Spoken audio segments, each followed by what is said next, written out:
Hi guys, today's topic is Introduction to Sea Level Rise Adaptation in San Francisco Bay. San Francisco Bay is facing a critical challenge in the face of climate change, sea level rise. The Bay Area, with its extensive coastline, bustling ports, and vibrant communities, stands at the front line of this environmental crisis.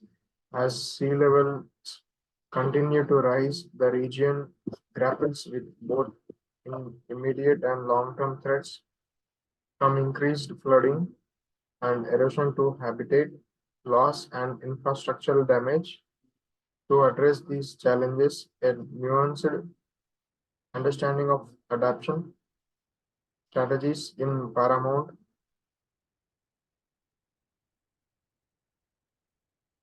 strategies is paramount.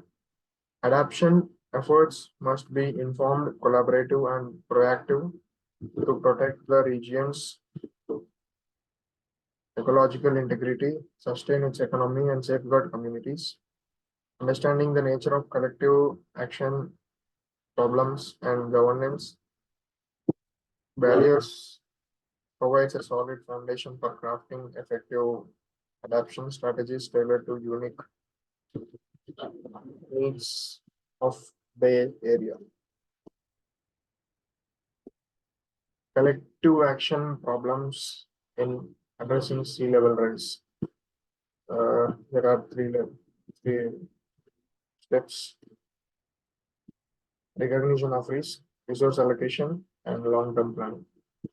The fundamental issue hindering collective action is the uneven recognition of the risk posed by sea level rise.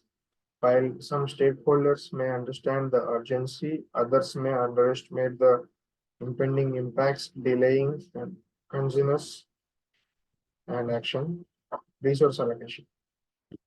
The allocation of limited resources for adoption measures often leads to conflicts among competing interests. Decisions about where to invest for the greatest benefit can create friction between stakeholders with different priorities. Long-term planning. Sea level rise requires long-term planning, yet immediate concerns and the pressures of short-term political cycles can overshadow the investment in future resilience, creating a mismatch in action versus needs. Governance barriers to sea level rise adaptation. Multi-jurisdictional challenges, policy inconsistencies, limited expertise. Multi-jurisdictional challenges. Overlapping jurisdictions create a complex governance landscape with each agency having distinct policies and priorities. It becomes difficult to streamline adoption efforts across the Bay Area. Policy inconsistencies. Policies at different government levels sometimes conflict, hindering the implementation of effective adoption strategies. Discrepancies between local, state, and federal policies can paralyze decision-making processes. Limited expertise. Insufficient expertise in climate science and adaptation strategies within governing bodies can lead to ineffective or misguided responses to the escalating risks of sea level rise. Lack of coordination among stakeholders. Basically, three stakeholders are there: government entities, private sector, community groups. Government entities. Coordination between city, state, and federal agencies is critical but often lacking in the most of cases, which leads to the disjoint efforts and duplicated responsibilities, which could cause huge damage to the coastal areas due to the effect of sea level rise. Private sector. Businesses, developers, and landowners must be integral to the dialogue, yet they may operate with different objectives that can impede cohesive adaptation initiatives.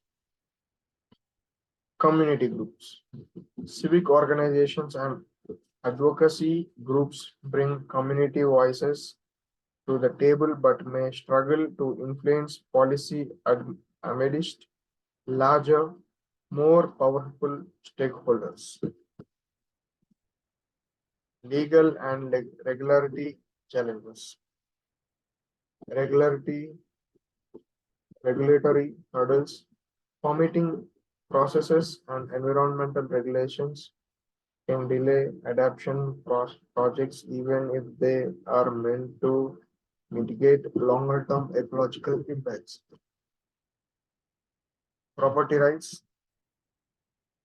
Conflicts over property rights and coastal access can lead to the legal disputes that stall adoption measures and increases costs. Outdated legislations. Existing laws may not account for the complex challenges of sea level rise, necessitating legal reforms that are often slow and politically challenging to implement. Financial constraints and funding mechanisms. 100M budget, 5B cost, 3 resources. Estimating of initial investment required for infrastructural resilience across the Bay Area. Predicted long-term cost of comprehensive sea level rise adaptation over the next 3 decades. The number of primary funding sources identified: federal grants, state initiatives, and private investments. Okay. Now, public perception and political will. Awareness, engagement, and advocacy. First one is awareness. Increasing public awareness about the impacts of sea level rise and need for adaptation is the first step toward building political will. Engagement. Citizen engagement in the dialogue on adaptation strategies can transform public opinion into a powerful force for policy change. Advocacy. As public support grows, advocacy groups can play a pivotal role in influencing political agendas and prioritizing sea level rise adaptation measures. Strategies for overcoming collective actions, problems, and governance barriers. First one, collaboration. Second, legislation. Next, investment and education. Establish regional alliances to foster coordination and information sharing among diverse stakeholders. Legislation. Advocate for legal and regulatory reforms to streamline adoption efforts and resolve conflicts. Investment. Develop innovative funding mechanisms to finance adoption projects and attract private sector investments. Invest in public education campaigns to awareness and people community participation in adoption strategies. These are the strategies and methods that need to be followed so that we can collectively handle the problems that can be arised with the sea level rise. And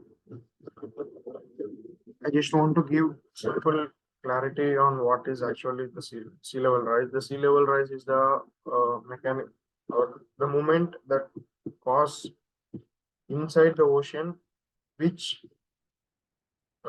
indirectly shows effects in the coastal areas regarding the weather conditions and climatic conditions, which would be very problematic for the people to survive in the coastal areas because the property and the chances of livelihood will be very difficult. And the main cause for this sea level rise is primarily the global warming and the climatic changes that we do to the climate, means the pollution, the air pollution, soil pollution, water pollution, all these factors come into the point, which leads to the sea level rise, and this indirectly affects the people that live in the coastal areas. This is the end of today's topic, guys. Thank you.